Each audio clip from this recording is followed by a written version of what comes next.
Hello and welcome to another edition of Issues with Jide. Here we talk about actions and inactions of those who shape our national landscape and how they impact us positively or otherwise. I'm Ibrahim Shetia. Today on the show, Sylvester Oromoni's death, IGP directed to take over investigation, and CSOs mount pressure on President Muhammad Buhari to sign Amendment Electoral Act. IPOB threatens Southeast lockdown over Buhari's planned Ebonyi visit. In the course of the program, we'll take your questions. First, subscribe to our YouTube channel and drop your questions in the comment section. I'm joining me via Zoom, the master himself, Babajide Kolade-Otitoju. Thank you so much for joining us on the program, BKO. Now, the House of Representatives has asked Usman Baba, Inspector General of Police, to take over the probe of Sylvester Oromoni's death. Do you think the authorities are giving the Dowen incidents the needed attention just yet? I think so far they've done the right thing. Everyone has jumped in to condemn the torture and the eventual death of the little boy. So at this stage, one can only commend the authorities for the steps that they have taken. The Lagos State Police Command has arrested 8 persons that it believes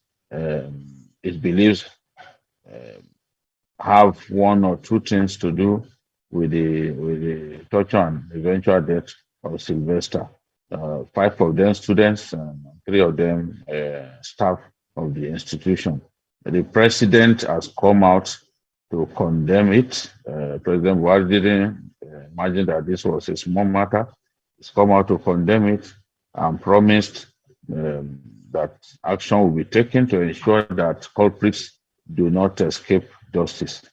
And we've seen the House of Reps also come out to condemn strongly what has happened, and it has directed its committee on youth development and women affairs to investigate what happened and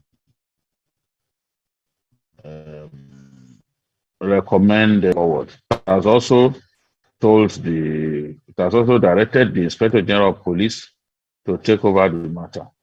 Just the same way a similar matter involving the death of the Obafemi Awolowo University Masters students was taken over by the Inspector General of Police on the order of the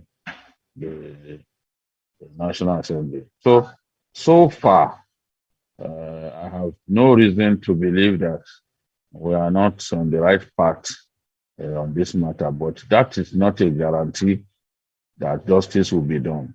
Justice will only be done when every Nigerian stakeholder gets involved and piles the pressure on the government to do the needful. There is always the feeling that laws are made for the poor in our country. Most of the time, the politically exposed big men do not get punished when they contravene the laws of our nation. We hope that this matter will be given the appropriate response.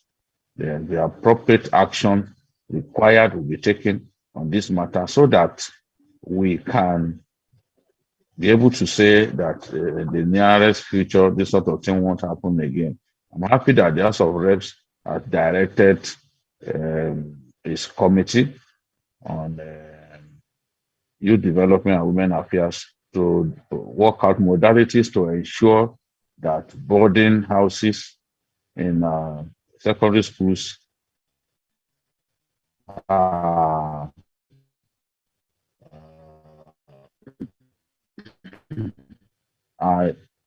free of law.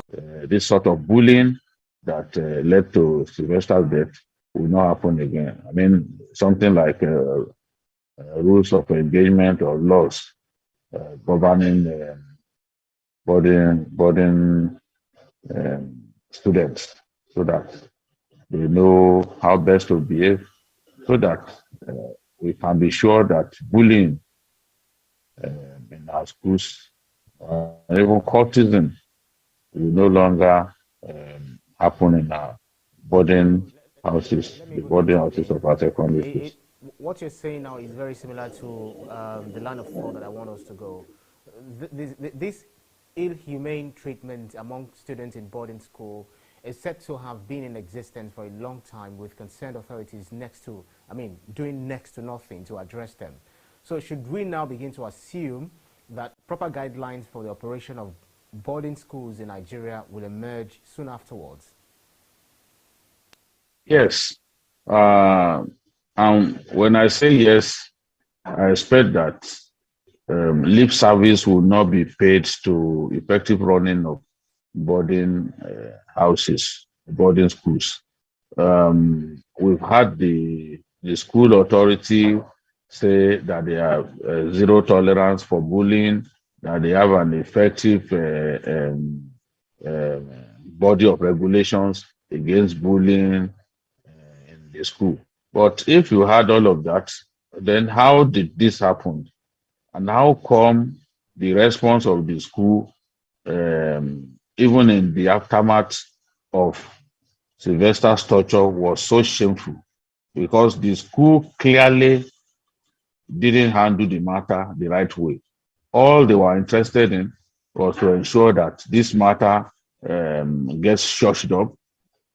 They wanted those who were in the know of what transpired to not open their mouths and speak about what happened. That's not good enough. That's not good enough. The school ought to have handled this matter better. Instead, they were feeding Nigerians with lies that the little boy was injured while playing football and all that. But those who are injured playing football, is there a reason for your belly to be swollen? Is there a reason for you to be bleeding through the mouth and other telltale signs of torture that mere looking at the video of that boy when he was brought to hospital will show to everyone. So we just think that bullying, this boy will not die in vain, and his death will enable us to take a dim view of bullying in our schools and come up with the right regulations, right at the level of the Federal Ministry of Education and then at state level as well to ensure that um, this sort of thing does not happen again.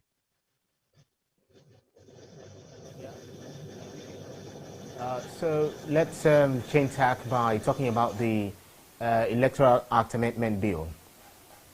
Pressure continues to mount on the president to sign the Electoral Act Amendment Bill to law. Meanwhile, the presidency has maintained that it will do what's best for democracy in good enough time amid reports of, president's rejection. What are your optimisms, about the documents lying on the table of the president?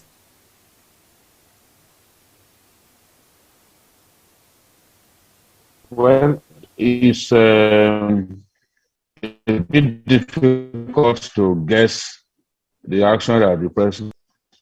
Many people that they were sure the president will not give his assent, is going to return the bill to the House, to the National Assembly and communicate its reservations. There are two key provisions um, in that amendment to the Electoral Act. And these provisions have to do with the electronic transmission of results and the adoption of direct primary as the means of choosing or picking candidates for political parties. So the way it is, INEC, the president communicated with INEC.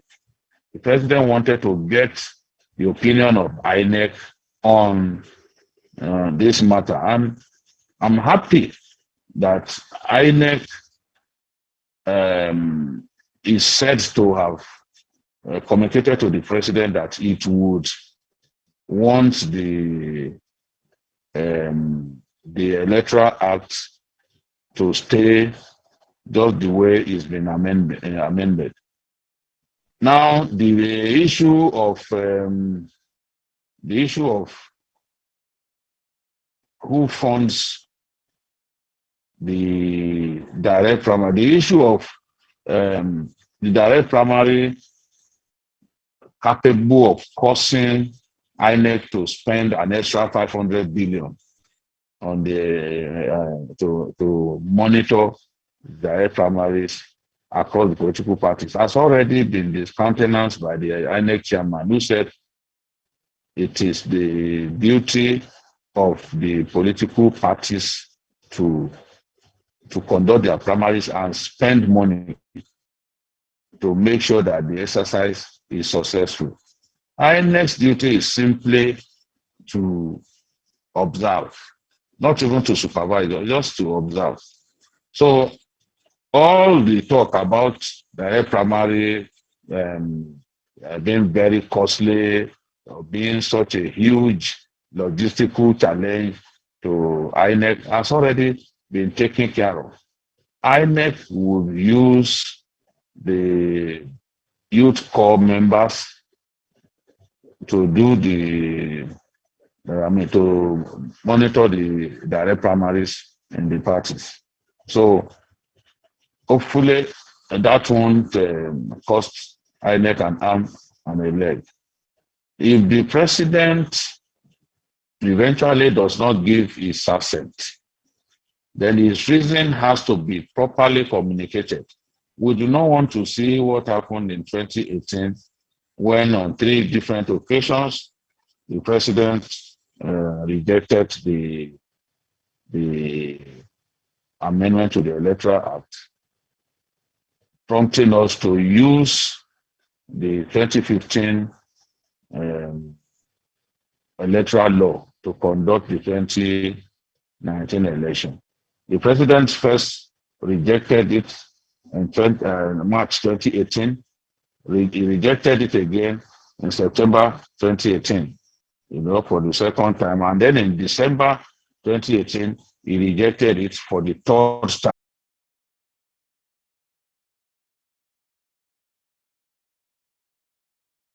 Had it become so close, the election had become so close that to come up with a new set of laws to govern the election would not be right. So, but this time around, at least this whole process had begun early. So the president has no excuse. We still have at least the election will be 2023, more than a year, at least more than a year, 2 months to the election. So no one can say this one is coming too close to the election. So we expect the president to go ahead and sign, and if he will not sign, then his reasons have to be cogent, and we should not have anything that looks like throwing the baby out with the bathwater. If he wants amendment to certain portions of that law, he should let the National Assembly know, so that that can be done quickly, and then it can be returned to him for his assent. But when you look at the bill, the way it is now, everyone wants to see electronic transmission of the laws. So the president should not, for any reason, then reject the bill outright. Yeah. Because that will make many Nigerians unhappy. We need to make our elections more and more credible, and it is this kind of introductions to the law, the new procedures introduced will help us to make our elections more credible. Yeah, yes, Bikio, just like the beavers. So one main issue of contention has been on the direct primaries, which you also touched on, which INEC also has made clear they would largely be the business of political parties. But why are these people who claim to represent the people afraid of direct primaries? The people who are afraid of direct primaries are the governors. The National Assembly is not afraid of direct primaries. They came up with the idea in the first place. But governors know that direct primaries will take the power to nominate delegates off their hands, the power to decide who gets what. They will effectively take that off their hands. And now a lot of the National Assembly members are not on good terms with their governors, because these governors are even after their positions, the seats that they occupy. So the governors want to decide who gets what. They want all the powers concentrated around them. And the direct primary is the most participatory. It ensures that once you are a card-carrying member of a party, you are free to get involved in the process of choosing the candidate of the party, vote for the National Assembly elections, and even the elections at state level. So it is that power to singularly take all those decisions that the governors think they will lose. That's why they are running from pillar to post to ensure that the president, they've been piling so much pressure on the president, trying to get him to change his mind, to not give his assent. Remember, they called a meeting they called a meeting, invited the lawmakers, the APC caucus in the National Assembly to the meeting, but the APC caucus quickly passed the bill.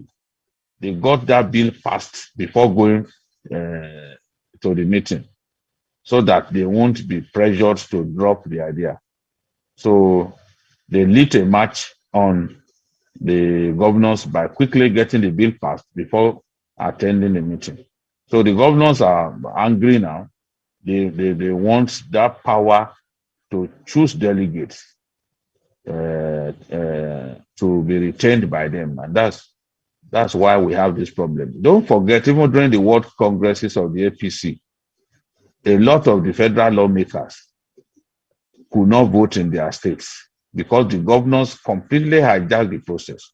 It's very shameful that politics is played in this manner in our country, whereby governors turn this to a winner takes all affair. Extremely selfish lot.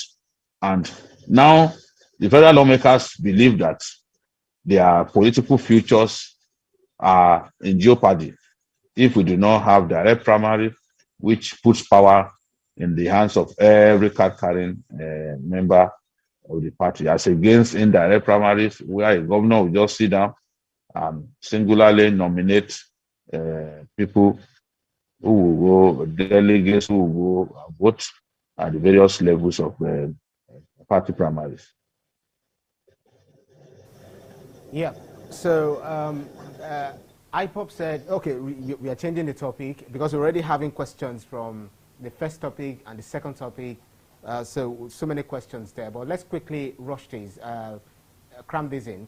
IPOB said that President Muhammad Buhari would meet a hostile welcome if he visited or if he visits Ebonyi State, whether openly or secretly. They said he can only visit the state if Nnamdi Kanu is released. What do you have to say to this, BKO? Well, I'm not surprised. IPOB has been playing its role as a pressure group very well. And we are seeing increasingly efforts by IPOB to pile pressure on government to ensure that government looks in its direction. The way it is now, they want their leader, Nnamdi Kanu, released unconditionally. There are individuals, prominent Southeast sons and daughters, who have also spoken with the president, who are also piling pressure on the president to ensure that we have a political solution to the problem of the Southeast, where our non-government are killing policemen, beheading policemen, and killing innocent people. So now, the major tool at the disposal of IPOB is civil disobedience. And it will seem that every time IPOB calls out people, IPOB tells people to stay away from work, to sit in their homes in protest against the continued detention of Nnamdi Kanu. The people generally listen. You can say all kinds of things about IPOB, but it has some level of support in the Southeast. It has some level of sympathy in the Southeast. And whenever they tell the people, stay in your homes, the people listen. One reason the people listen is also because they are not sure that if they do not listen, those enforcing that directive will not take the law into their hands and even kill people. So for this reason, I won't be surprised if IPOB orders people not to come out to receive the president, and we see the streets empty, literally empty, like it happened when the president visited Imo State. The people ought to have come out a lot more to receive the president, but that didn't happen because IPOB has done the job of discouraging people from coming out to receive the president. And that is what they are about to do this time, that you cannot keep Nnamdi Kanu in detention, and expect us to happily receive you in any state of the Southeast. So that's their message to the president. They are ramping up the pressure.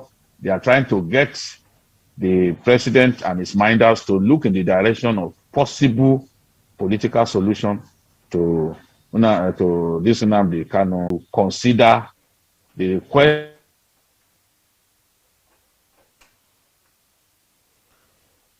to consider that request. But at the level of IPOB, they are piling up pressure their own way.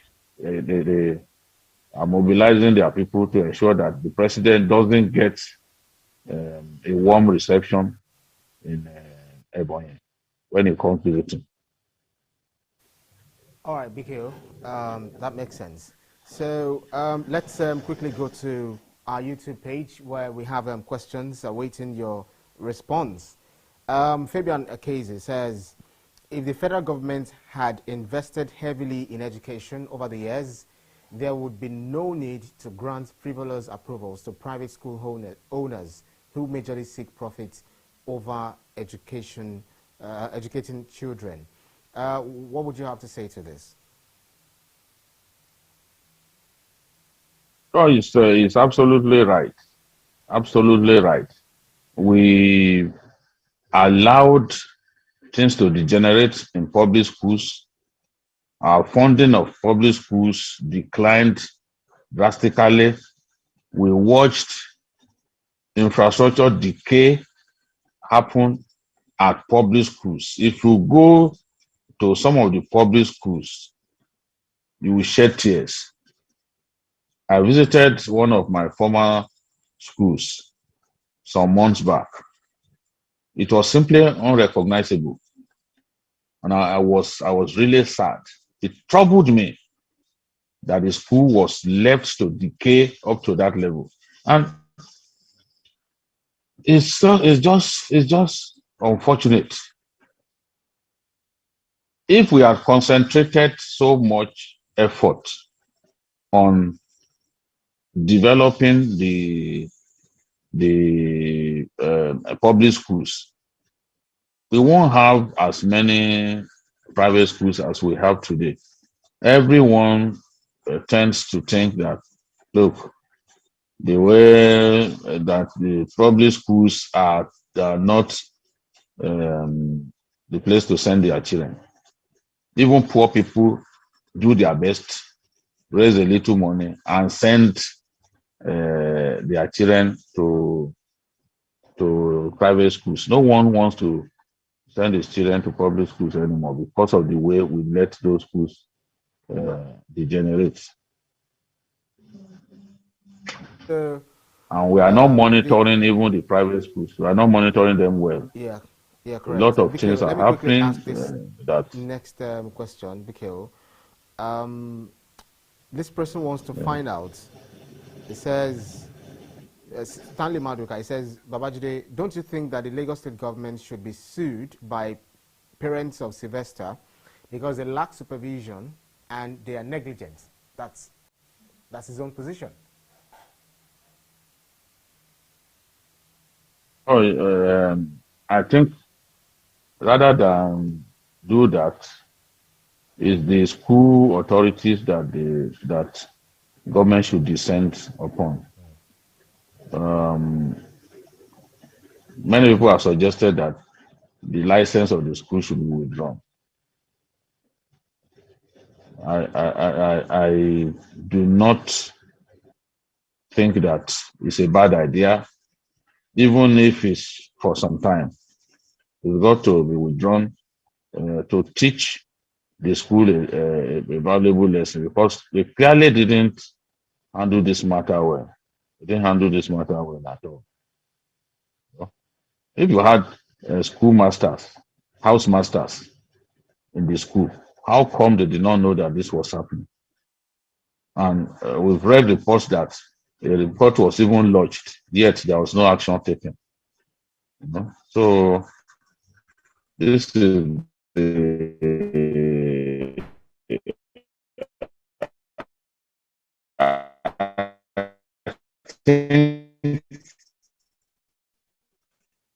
they do a lot, but school authorities for allowing at all. And for that reason, they deserve to be punished. Yeah. Okay, so, Mikhail, let's go to another topic based on the questions that that have been asked. Adiremi Kabiru says, well done, sir. Mark Oyaide says, well done, Uncle Jide. I'm always happy to hear your point of view. Fabian Akeze is making a comment. He says, the legislatures speak about the cost of primaries skyrocketing to the point where political parties cannot fund them, but unaccounted financial resources are looted daily and everyone is silent. Abdurrahim Sulaiman says, Maestro, though a dyed-in-the-wool Buharist, I believe, okay, this person says, though you are a dyed-in-the-wool Buharist, I believe the president's assent to the new electoral bill would show whether he is now a Democrat simpliciter. I don't know. How would you respond to that? I don't know about this dyed-in-the-wool. I don't think there's anybody on TV in Nigeria who criticizes the president more than me. I've not seen that person. I criticize the president, and I do it for the right reasons, because I want the progress of our country. I don't spare the president. I don't spare him at all. It has nothing to do with being a dyed-in-the-wool. Yes, I will not deny that I supported the emergence of the president, but my support for any Nigerian leader, whether it's this president or anybody, is conditional. when you start taking steps that are anti-people, you cannot be sure that you will get my support. No, nobody can have my support for keeps. Nobody can have my support permanently. So there's nothing like die in the wool. What is me being a die in the wool? No, nothing like that. I'm sure even the president will argue with anybody who says that because I am one of his biggest critics. I'm certain about that. You know, so that's the that's my reaction to All right, that. before we go, um, Fabian Akeze says, Jide, majority of Igbo people who reside in Southeast are afraid of IPOB and their lawless actions. These people do not support the movement. They are afraid and cannot rely on the government for safety. Mark Oyaide says, I see no reason why authentication should be a problem. The political parties, oh, he's talking about the political parties. Well, okay, so how would you respond to this? Or does it resonate with you, what Fabian Akaize says? Yes, people, it's not as if um, most of the people are in support of the methods of IPOB, but people fear for their lives. They know that the government cannot protect them against these people. So they would rather take steps to protect themselves. And one of the steps to protect themselves is to not be seen to be out there on days that IPOB said people should not go out.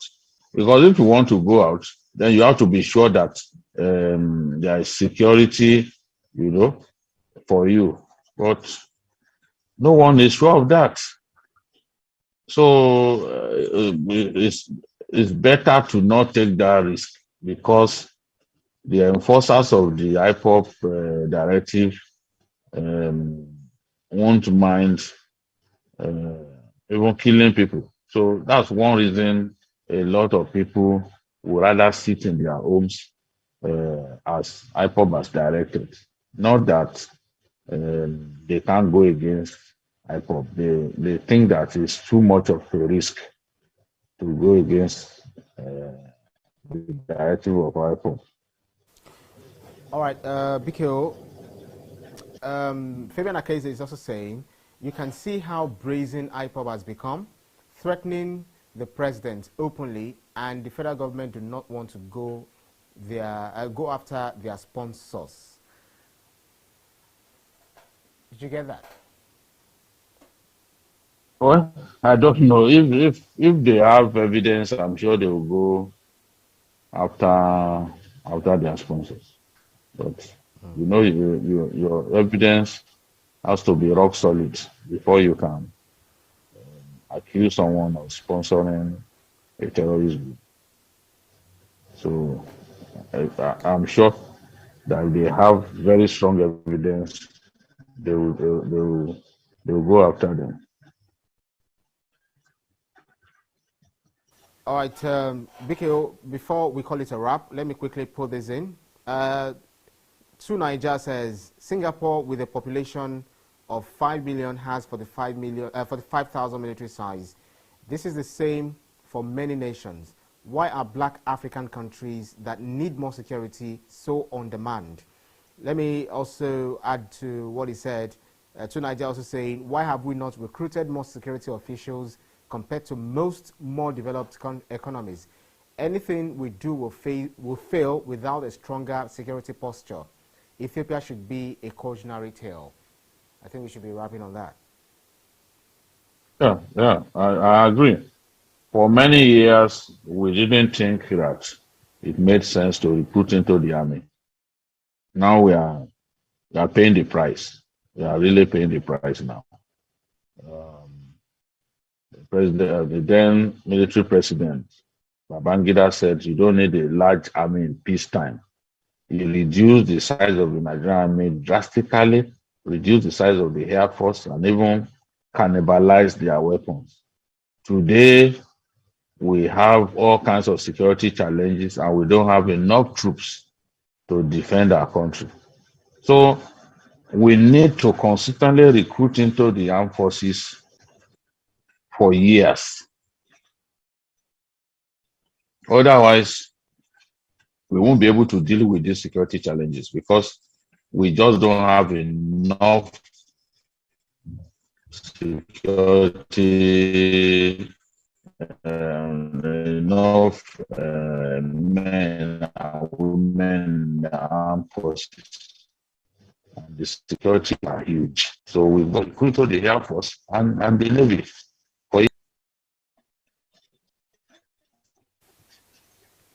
All right, Vico, that's where No, we're going to rest it for now.